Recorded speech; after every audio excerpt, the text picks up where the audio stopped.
დღევანდელი არასამთავრობო ორგანიზაცია და რელიგიური გაერთიანება მთავრობის მიერ პარლამენტში წარდგენილ ანტიდისკრიმინაციულ საკანონმდებლო პაკეტს აკრიტიკებს.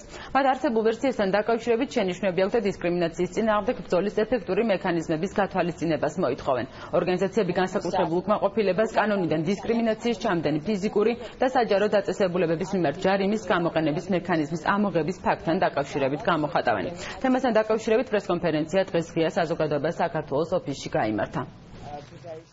ერთი მხრივ ჩვენ ყველანი მივესალმებით იმ ფაქტს, რომ დაიწყო ამ კანონპროექტის განხილვა და დაიწყო სერიოზული დისკუსია კანონპროექტის გარშემო, დაიწყო სიღრმისეული კვლევა იმისა, თუ როგორ უნდა მოხდეს დისკრიმინაციის ყველა ფორმის აღმოფხვრა საქართველოში, მაგრამ ამავე დროს ჩვენ გვაქვს ჩვენი შენიშვნები, ჩვენ გვაქვს გარკვეული შეშფოთება იმის თაობაზე, თუ რამდენად ეფექტური იქნება ეს კანონი იმ ფორმით, რომლითაც დღეს არის წარმოდგენილი. ჩვენ ძირითადი მოთხოვნა არის სახალხო დამცველისთვის სასამართლოს გზით დაჯარიმების მექანიზმის გადაცემა, რაც გულისხმობს იმას, რომ თუ კერძო სექტორი ან საჯარო დაწესებულებები უარს იტყვიან სახალხო დამცველის მიერ მიწოდებული რეკომენდაციის შესრულებაზე, კანონი უნდა ითვალისწინებდეს სასამართლოს გზით ამ პირების დაჯარიმების შესაძლებლობას. ძალიან მნიშვნელოვანია, რომ მაქსიმალურად ისე გაიწეროს ეს კანონმდებლობა, რომ მისი აღსრულება ეფექტური იყოს.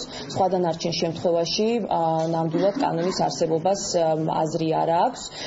შესაბამისად ვფიქრობთ, რომ ის მექანიზმები, რაზეც თამთა საუბრობდა, იმისთვის, რომ დაჯარიმება ხდებოდეს, დაჯარიმების პროცესში ჩართული იყოს სახალხო დამცველის აპარატი უფრო ეფექტურად, ეს არის ძალიან მნიშვნელოვანი რამ.